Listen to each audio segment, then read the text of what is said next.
देश की सबसे बड़ी अदालत ने अटॉर्नी जनरल से इस बारे में जवाब मांगा है।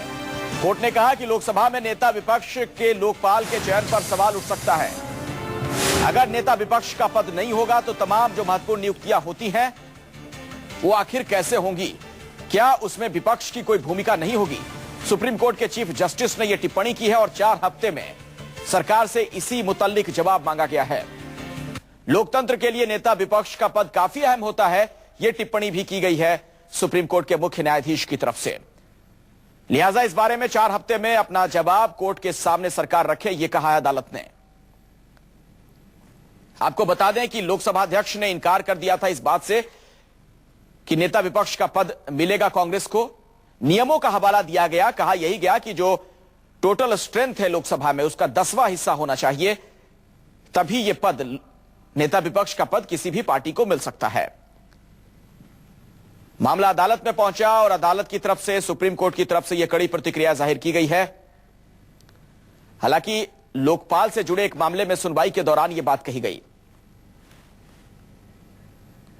अब सवाल यह कि कौन चुनेगा देश का लोकपाल? अगर प्रतिपक्ष नहीं है वहां पर पीएम, स्पीकर, नेता विपक्ष, चीफ जस्टिस और एक कानून के जानकार चुनते हैं, लेकिन यहां पर नेता विपक्ष ना होने की वजह से जो हालात पैदा हो गए हैं उसी से मुतल्लिक यह जवाब मांगा गया सुप्रीम कोर्ट के मुख्य न्यायाधीश की तरफ से।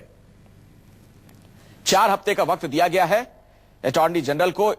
इस बारे में जवाब देना पड़ेगा कि आखिर सरकार का क्या रुख है, क्या पक्ष है।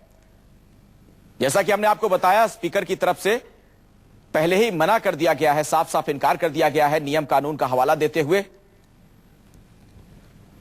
लेकिन सवाल यह भी खड़े हो रहे हैं कि आखिर सरकार नेता विपक्ष के पद को लेकर क्यों चिंतित है?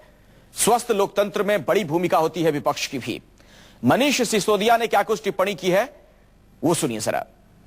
प्रतिपक्ष में उठने वाली आवाजों की जरूरत है देश में, और मोदी जी का एक स्टाइल रहा है, वो गुजरात में भी रहा है और यहां भी रहा है।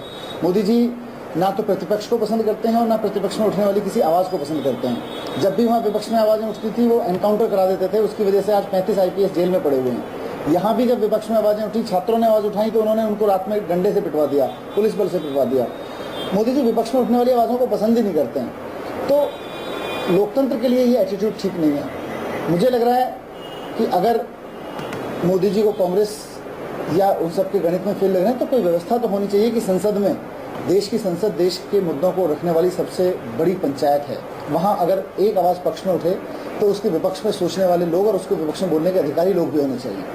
तो इसका कोई समाधान निकालना चाहिए कि लोकतंत्र में विपक्ष का नेता भी हो, और विपक्ष के नेता वो भले ही गणित में कम हो रहा हो अभी, लेकिन विपक्ष का नेता तो होना चाहिए। हालांकि हकीकत यह भी है कि इतिहास में जब इसी तरीके का एक मौका आया, कांग्रेस प्रचंड बहुमत के साथ सत्ता में आई थी, तो उसने भी नेता प्रतिपक्ष का पद किसी पार्टी को नहीं दिया था लोकसभा में।